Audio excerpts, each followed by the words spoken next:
विद्यार्थी मित्रांनो, व्यापार संघटन आणि व्यवस्थापन या विषयातील प्रकरण क्रमांक 4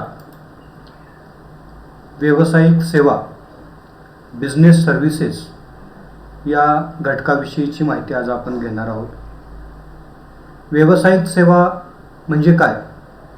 तर सर्वसामान्यपणे व्यवसायाचं जे दैनंदिन कामकाज आहे हे दैनंदिन कामकाज सुरळीतपणे चालावं, व्यवसायाचं उत्पादन सुरळीतपणे व्हावं, व्यवसायाचं वितरण सुरळीतपणे व्हावं, व्यवसायातील विक्री सुरळीतपणे व्हावी, व्यवसायातील कर्मचारी किंवा इतर घटक यांना योग्य पद्धतीने संदेशवहन करता यावं, तसेच व्यवसायाशी संबंधित ग्राहक, पुरवठादार, गुंतवणूकदार यांच्याशी योग्य पद्धतीने समन्वय व्हावा, संदेशवहन करता यावं. एकंदरीतच व्यवसायाचा जो मूळ उद्देश आहे नफा प्राप्ती, हा उद्देश साध्य करण्यासाठी आपण ज्या वेगवेगळ्या घटकांची मदत घेतो त्या घटकांना एकत्रितपणे आपण व्यवसाय सेवा किंवा बिझनेस सर्व्हिसेस असं म्हणत असतो. सर्वसामान्यपणे व्यवसाय सेवा म्हणजे काय याचा जेव्हा आपण विचार करतो त्यावेळेला व्यवसाय सेवा म्हणजे व्यवसायाच्या दैनंदिन गरजांची पूर्तता करीत असताना व्यवसायाचा जो उद्देश आहे हा उद्देश साध्य करण्यासाठी ज्या घटकांची आपण मदत घेतो त्या घटकांना व्यवसाय सेवा असं म्हटलं जातं. याची व्याख्या जेव्हा आपण विचारात घेतो तेव्हा अमेरिकन मार्केटिंग असोसिएशन या संघटनेनं विक्री किंवा विक्री संदर्भात देण्यात येणाऱ्या कृती, फायदे किंवा समाधान म्हणजे व्यावसायिक सेवा. संक्षिप्त रूपाने व्यावसायिक सेवा म्हणजे काय?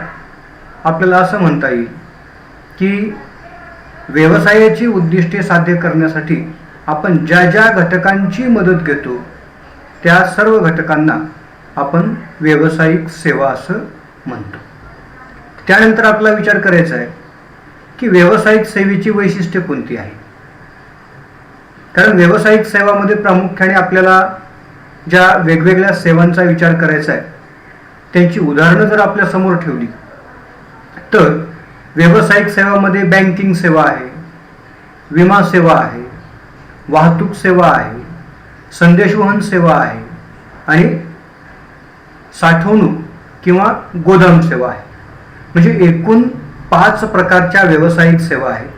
यामध्ये बँकिंग, विमा, वाहतूक, संदेशवहन आणि साठवणूक या 5 सेवापैकी या शैक्षणिक वर्षापुरत्या 2 सेवा या वगळण्यात आलेल्या आहेत.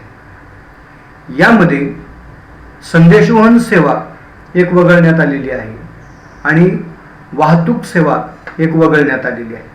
म्हणजे या वर्षीच्या अभ्यासक्रमासाठी आपल्याला फक्त 3 व्यावसायिक सेवांचा विचार करायचा आहे.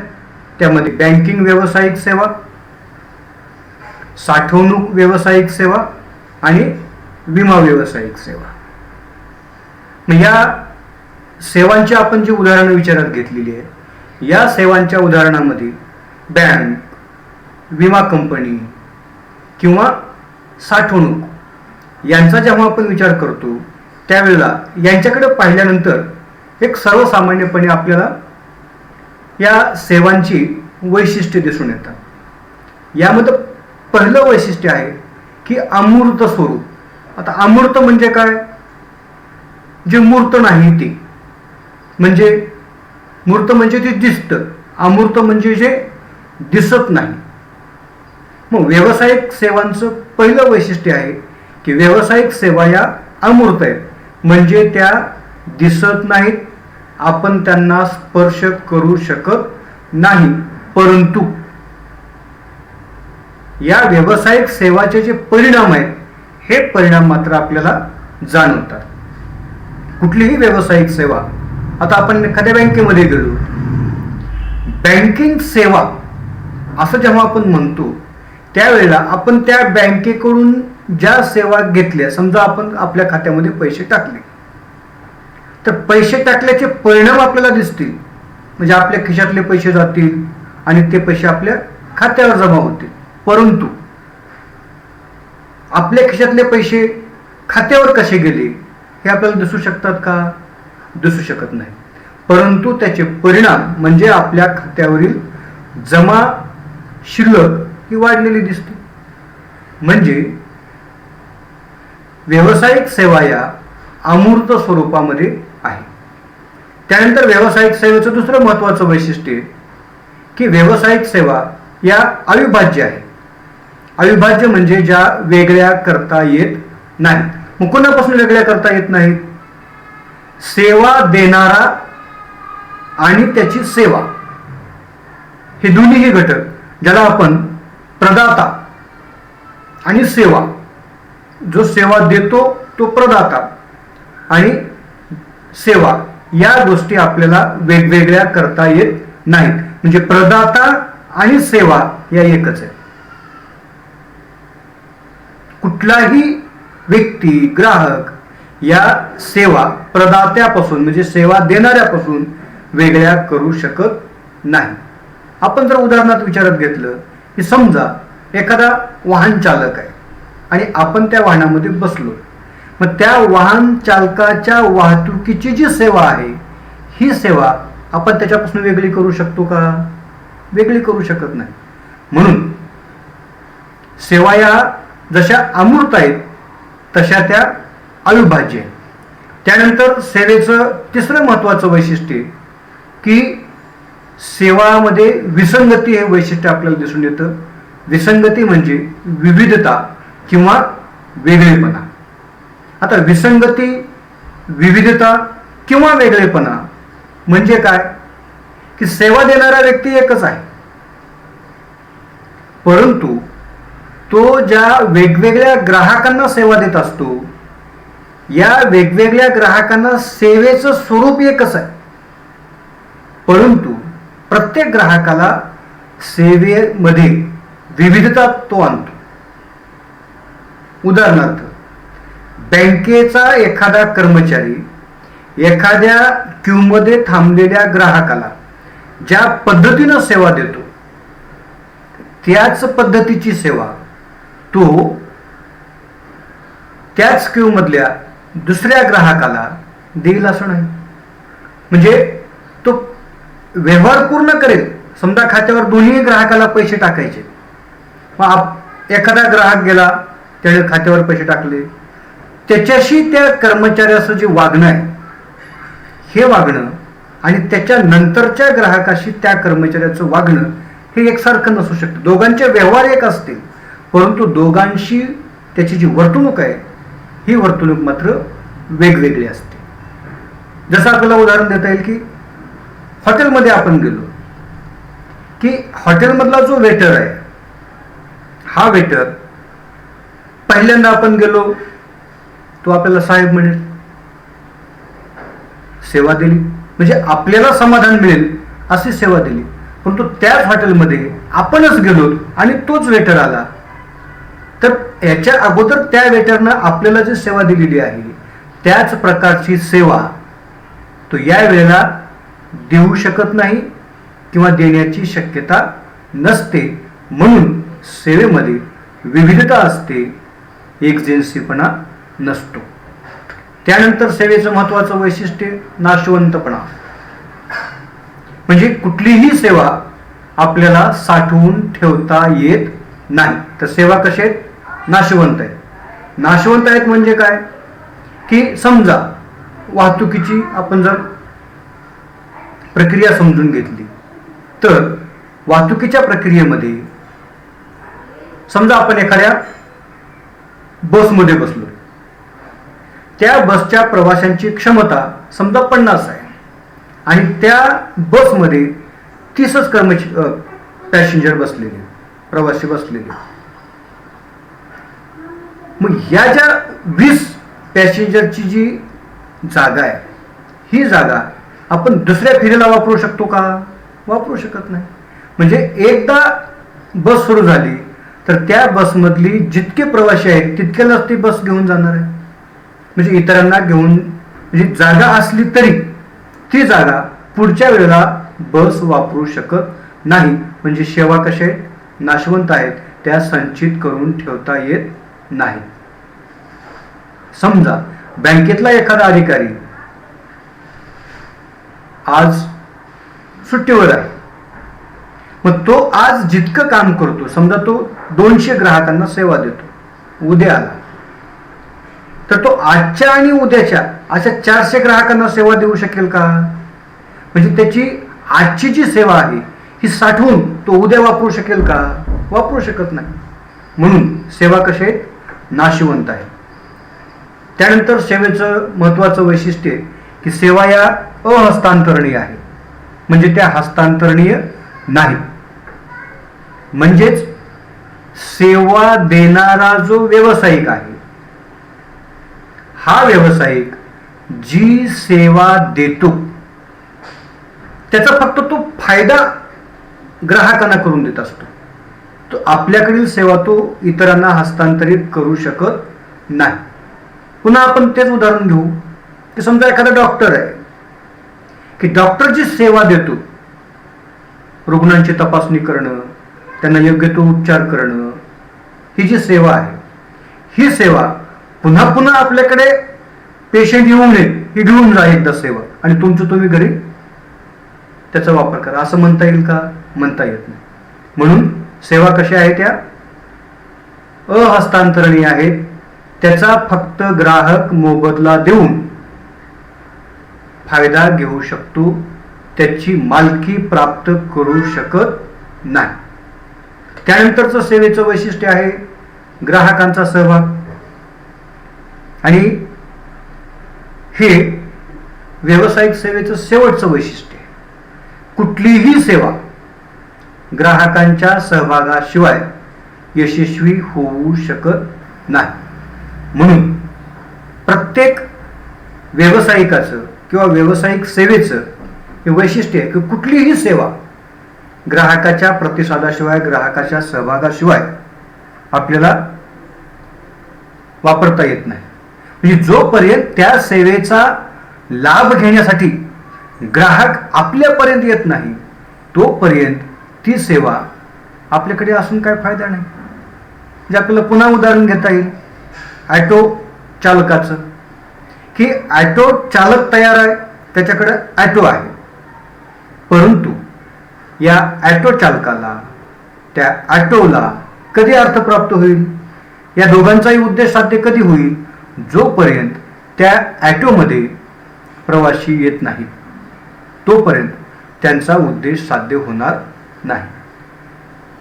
म्हणून कुठल्याही सेवेचं महत्त्वाचं वैशिष्ट्य हे ग्राहकाचा सहभाग आहे. जर ग्राहकाचा सहभाग नसेल तर ती सेवा यशस्वी होऊ शकत नाही. तर मित्रांनो, व्यावसायिक सेवेची जी महत्त्वाची 6 वैशिष्ट्ये आहेत ती म्हणजे अमूर्त स्वरूप, अविभाज्य सेवा आहे, सेवेमध्ये विविधता आहे, सेवेमध्ये नाशवंतपणा आहे, सेवा या अहस्तांतरणीय आहेत आणि सेवेसाठी ग्राहकाचा सहभाग आवश्यक आहे. या वेगवेगळ्या व्यवसाय सेवेच्या स्वरूपाचा, वैशिष्ट्यांचा विचार केल्यानंतर आपल्याला प्रत्यक्षात व्यावसायिक सेवा कोणत्या आहेत, या व्यावसायिक सेवांच्या पैकी आता आपल्या अभ्यासक्रमामध्ये एकूण, याच्या अगोदर मी म्हटल्याप्रमाणे 5 व्यावसायिक सेवा आहेत. एक बँकिंग, विमा, साठवणूक, वाहतूक आणि संदेशवहन, या ज्या 5 सेवा आहेत, या 5 सेवापैकी यावर्षी 2 सेवा वगळण्यात आलेली आहे. या 2 सेवेमध्ये पहिली सेवा जी वगळण्यात आलेली आहे ती म्हणजे वाहतूक आणि दुसरी सेवा वगळण्यात आलेली आहे ती म्हणजे संदेशवहन. मग राहिल्या 3 सेवा. याच्यापैकी पहिल्या सेवेचा आपण विचार करणार आहोत, बँकिंग सेवा. आता सर्वसामान्यपणे बँकिंग सेवा म्हणजे काय? आता बँक किंवा बँकिंग या शब्दाशी आपण खूप परिचित आहोत. प्रत्येकाच्या घरात आज बँक पोचलेली आहे. बँकेचे फायदे आपण घेत आहोत. या सगळ्या घटकांचा जेव्हा आपण विचार करतो त्यावेळेला बँक म्हणजे काय की सर्वसामान्यपणे आपल्या नजरेमध्ये जे दिसतं ते जी पैसे देते आणि पैसे घेते त्या संस्थेला काय म्हणायचं? बँक. मग पैसे देते त्याला ठेवी, पैसे घेते त्याला ठेवी म्हणायचं आणि पैसे देते त्याला कर्ज म्हणायचं. मग बँकिंग सेवेमध्ये बँकेचा जेव्हा आपण विचार करतो त्यावेळेला बँक या शब्दाची उत्पत्ती फ्रेंच भाषेतील बँको या शब्दापासून झाली असून या शब्दाचा अर्थ बँको म्हणजे साठा, धनाचा साठा असा आपण म्हणू शकतो. म्हणून बँक म्हणजे काय तर फ्रेंच भाषेतील बँको या शब्दाचा मूळ अर्थ होतो खंडपीठ म्हणजे धनसंचय. मग बँकिंग अधिनियम 1949 मध्ये बँकेची जी व्याख्या केलेली आहे ती व्याख्या अशी आहे की कोणतीही कंपनी जी भारतातील बँकिंग व्यवसायाचा व्यवहार करते. आता बँकिंग व्यवसायाचा व्यवहार करते म्हणजे काय करते? जसं तुम्हाला मी आता सांगितलं की पैसे देते आणि पैसे घेते. मग ठेवीच्या रूपाने पैसे घेते आणि कर्जाच्या रूपाने पैसे देते त्या संस्थेला काय म्हणायचं? बँक म्हणायचं. मग या बँकेचे जे वेगवेगळे प्रकार आहेत यामध्ये प्रामुख्याने भारतामध्ये बँकांचे एकूण 9 प्रकार आहेत. या 9 प्रकारामध्ये पहिला आणि महत्वाचा जो प्रकार आहे तो म्हणजे मध्यवर्ती बँक, त्यानंतर व्यावसायिक बँक, सहकारी बँक, विकास बँक, विनिमय बँक, प्रादेशिक बँक, बचत बँक, गुंतवणूक बँक आणि विशेष बँक अशी बँकेचे एकूण 9 प्रकार आहेत. आणि या विविध प्रकाराची थोडक्यात माहिती आपण घेणार आहोत. आता सर्वसामान्यपणे मध्यवर्ती बँक म्हणजे काय? ज्या बँकेला आपण सेंट्रल बँक किंवा रिझर्व्ह बँक असं म्हणतो. भारतात रिझर्व्ह बँक ऑफ इंडिया ची स्थापना 1944च्या अधिनियमानुसार करण्यात आली आणि 1945 मध्ये या बँकेची स्थापना करण्यात आली. आता रिझर्व्ह बँकेलाच अपेक्स बँक म्हणूनही ओळखलं जातं. आता अपेक्स बँक, रिझर्व्ह बँक किंवा शिखर बँक ही बँक बँकिंग क्षेत्रातील सर्वोच्च वित्तीय संस्था किंवा शिखर वित्तीय संस्था म्हणून ओळखली जाते. आता रिझर्व्ह बँकेचं काम काय आहे की सर्वसामान्यपणे ज्या इतर बँका आपण पाहतो त्या बँकांसारखं या बँकेचं काम नाही. म्हणजे बँक म्हटलं की खाते उघडणं, पैसे ठेवणं, पैसे उचलणं, पैसे इकडून तिकडं पाठविणं ही जी आपल्याला कार्य दिसतात हे कार्य रिझर्व्ह बँकेमध्ये नाही. रिझर्व्ह बँकेचं काम काय आहे की जसं याच्या अगोदर मी उल्लेख केला की राष्ट्राच्या बँकिंग क्षेत्रातील सर्वोच्च शिखर बँक म्हणून या बँकेचा उल्लेख केला जातो. मग सर्वोच्च शिखर बँक म्हणून या बँकेचा जेव्हा आपण विचार करतो त्यावेळेला ही बँक रिझर्व्ह बँक, मध्यवर्ती bank, central bank, apex bank किंवा शिखर बँक देशाच्या आर्थिक धोरणे ठरविण्याचं काम करत असते. त्यानंतर चलनी नोटाची छपाई करण्याचं काम रिझर्व्ह बँक करते. बँकांची बँक म्हणून काम करण्याचं काम रिझर्व्ह बँक करते. आणि सगळ्यात महत्त्वाचं मध्यवर्ती बँकेला जे काम करावं लागतं ते म्हणजे सरकारची बँकर म्हणून काम करणे. म्हणजे रिझर्व्ह बँकेची जी सगळ्यात महत्त्वाची जी भूमिका आहे म्हणजे सरकारची बँक म्हणून काम करणे आणि बँकांची बँक म्हणून काम करणे. त्यानंतर बँकेचा दुसरा महत्त्वाचा प्रकार आहे व्यावसायिक बँक. आता व्यावसायिक बँका म्हणजे कोणत्या बँका? तर ज्या बँका सर्वसामान्य जनतेला बँकिंग क्षेत्रामध्ये आणून आपला उद्देश साध्य करण्यासाठी प्रयत्न करतात त्या बँकांना आपण व्यावसायिक बँका असं म्हणतो. आता व्यावसायिक बँकांमध्ये प्रामुख्याने 3 प्रकारच्या बँका आहेत. एक सार्वजनिक क्षेत्रातील बँक, उदाहरणार्थ आपल्याला देता येईल स्टेट बँक ऑफ इंडिया. खाजगी क्षेत्रातील बँक ॲक्सिस बँक किंवा HDFC बँक. आणि परदेशी बँका ज्या सिटी बँक, HSBC बँक यांची आपल्याला उदाहरणं देता येतील. त्यानंतर बँकेचा तिसरा महत्त्वाचा प्रकार सहकारी बँक. आता सहकारी बँक म्हणजे काय की राज्यातील सहकारी संस्था कायदा 1960 अंतर्गत ज्या बँकांची स्थापना करण्यात आलेली आहे त्या बँकांना आपण सहकारी बँक असं म्हणतो. या सहकारी बँकेचा उद्देश काय आहे की आर्थिक आणि सामाजिक दृष्ट्या दुर्बल घटकातील व्यक्तींचा आर्थिक आणि सामाजिक विकास करण्याच्या उद्देशाने सहकारी तत्वावर कामकाज करणारी बँक म्हणजे सहकारी बँक. व सहकारी तत्वे कोणते आहेत? सहकारी तत्वावर कामकाज कसं चालते हा आपला आजच्या अभ्यासक्रमाचा घटक नाही. आज फक्त आपल्याला सरकारी क्षेत्रामध्ये काम करणाऱ्या बँका म्हणजे काय याचा विचार करायचा आहे. तर सहकारी बँकामध्ये एकूण 3 प्रकारच्या बँका आहेत. एक प्राथमिक बँक, दुसरी जिल्हा मध्यवर्ती सहकारी बँक आणि तिसरी राज्य सहकारी बँक. आता प्राथमिक बँक म्हणजे काय की प्राथमिक स्तरावर गाव पातळीवर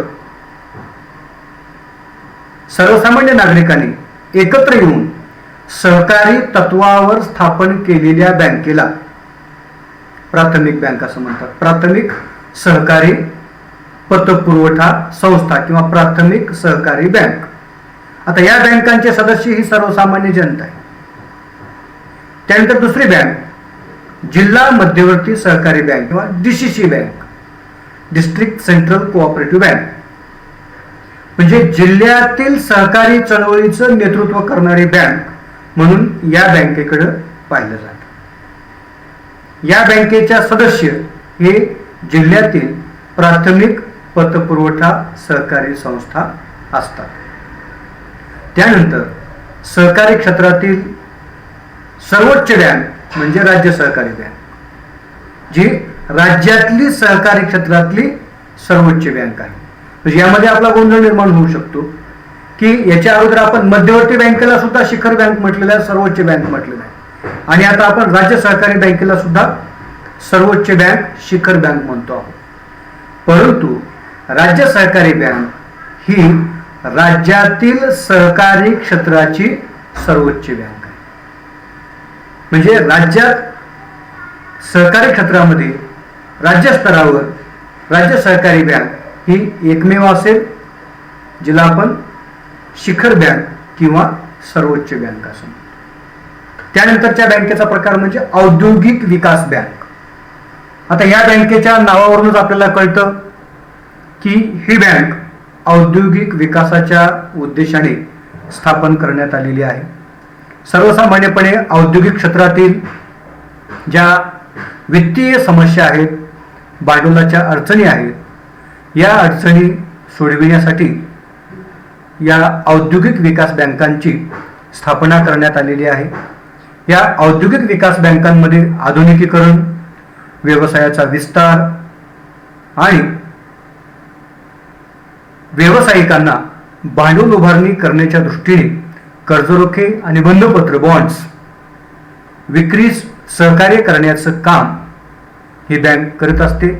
या बँकेलाच आपण IDBI industrial development bank of India असं म्हणत असतो. त्यानंतर विनिमय बँका, याला आपण एक्सचेंज बँक असं म्हणतो.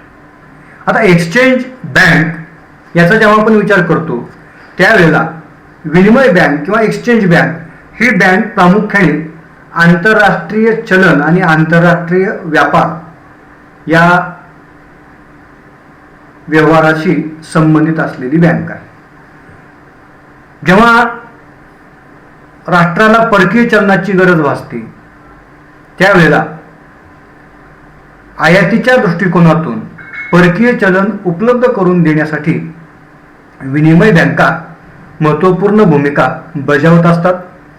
याबरोबरच विनिमय बँक ही आंतरराष्ट्रीय व्यापाराला, प्रामुख्याने आयात निर्यात व्यापाराला जी दस्तऐवज लागतात यामध्ये प्रामुख्याने पतपत्र देणे, विनिमय बिलाची हुंडी वटविणे किंवा इतर आंतरराष्ट्रीय व्यापाराच्या संदर्भातले कार्य करण्याचं काम विनिमय बँक करीत असते. सर्वसामान्यपणे बँक ऑफ टोकियो ही विनिमय बँकेचं महत्त्वाचं उदाहरण सांगितलं जातं. त्यानंतर प्रादेशिक ग्रामीण बँक. आता प्रादेशिक ग्रामीण बँकेचा जो मुख्य उद्देश आहे, एखाद्या देशासाठी जर आपण एखादी बँक स्थापन केली तर त्या देशातील काही राज्य ही मागासलेली असतात, काही राज्य ही पुढारलेली असतात. परंतु एकच बँक संपूर्ण राष्ट्रातील प्रत्येक राज्यांचा समतोल विकास करू शकत नाही. काही त्या बँकेच्या मर्यादा येतात. किंवा एखादी बँक एखाद्या विशिष्ट प्रदेशाच्या काय अडचणी आहेत, त्यांच्या प्राधान्यक्रम काय आहेत, त्यांच्या गरजा काय आहेत याचा विचार करू शकत नाही. मग त्या प्रदेशाचा विचार करून त्या प्रदेशातील उद्योग कोणते आहेत, त्या प्रदेशातील अडचणी कोणत्या आहेत याचा विचार करून एखाद्या विशिष्ट प्रदेशाच्या विकासासाठी स्थापन करण्यात आलेल्या बँकेला प्रादेशिक ग्रामीण बँक असं म्हटलं जातं. प्रामुख्याने आपण महाराष्ट्र राज्याचा विचार केला तर महाराष्ट्र राज्यामध्ये मराठवाडा, विदर्भ, कोकण आणि पश्चिम महाराष्ट्र असे भाग आहेत. मग पश्चिम महाराष्ट्राच्या उद्योगाच्या अडचणी आणि मराठवाड्यातल्या उद्योगाच्या अडचणी ह्या वेगवेगळे.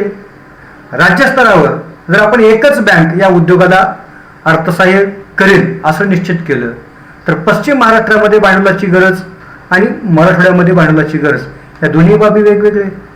म्हणून महाराष्ट्राच्या औद्योगिक क्षेत्राच्या अडचणी काय आहेत या अडचणी विचारात घेऊन जर आपल्याला एखादी बँक स्थापन करता येत असेल तर त्या बँकेला आपण प्रादेशिक ग्रामीण बँक असं म्हणतो.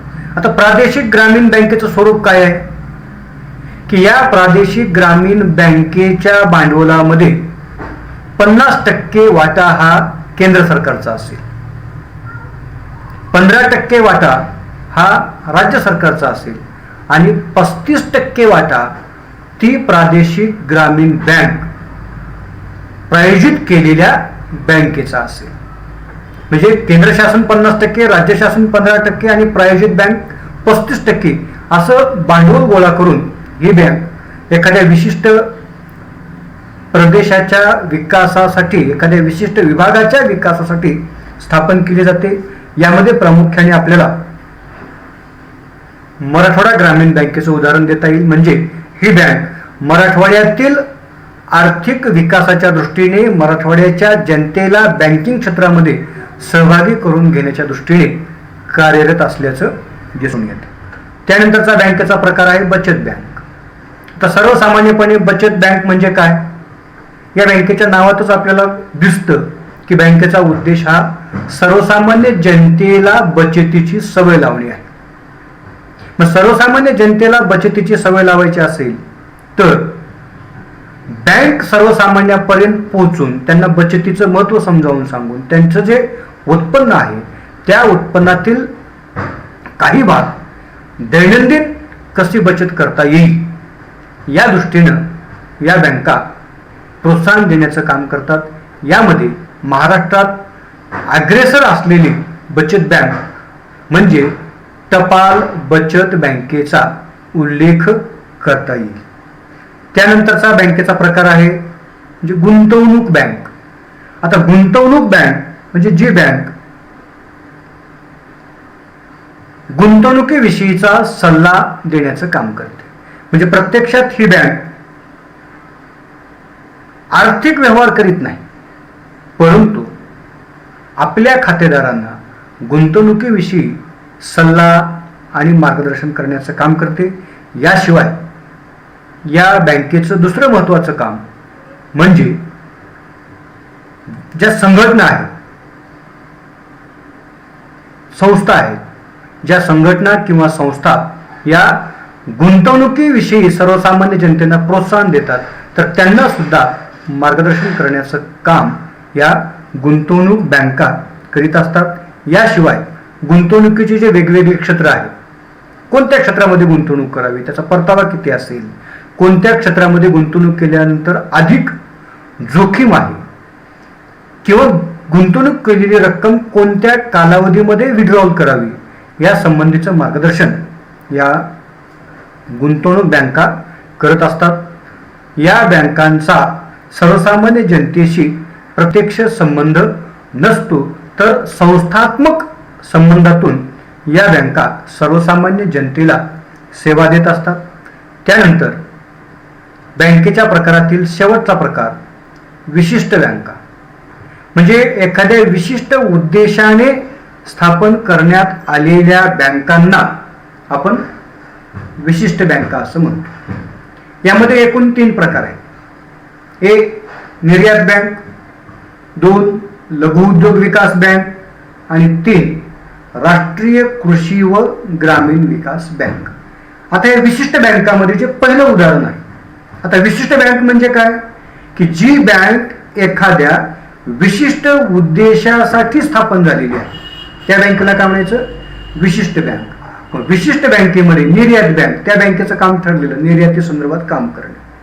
लघु उद्योग विकास बँक ज्याला आपण SIDBI small industries development bank of India असं म्हणतो, या बँकेचं काम ठरलेलं आहे की देशातील लघु उद्योगांना अर्थसहाय्य करणे. आणि तिसरी महत्वाची बँक नाबार्ड. नाबार्ड म्हणजे national bank for agricultural and rural development. म्हणजे या बँकेचे सुद्धा कार्यक्षेत्र ठरलेले आहेत. एक ग्रामीण विकास रुरल डेव्हलपमेंट आणि दुसरा कृषी विकास. या दोन्ही क्षेत्राच्या विकासासाठी कार्य करणाऱ्या बँकेला आपण राष्ट्रीय कृषी व ग्रामीण विकास बँक असं म्हणतो. तर आजच्या भागामध्ये आपण व्यावसायिक सेवा, व्यावसायिक सेवेचं स्वरूप, व्यावसायिक सेवेचे प्रकार, त्यामध्ये व्यावसायिक सेवेचा पहिला प्रकार बँक.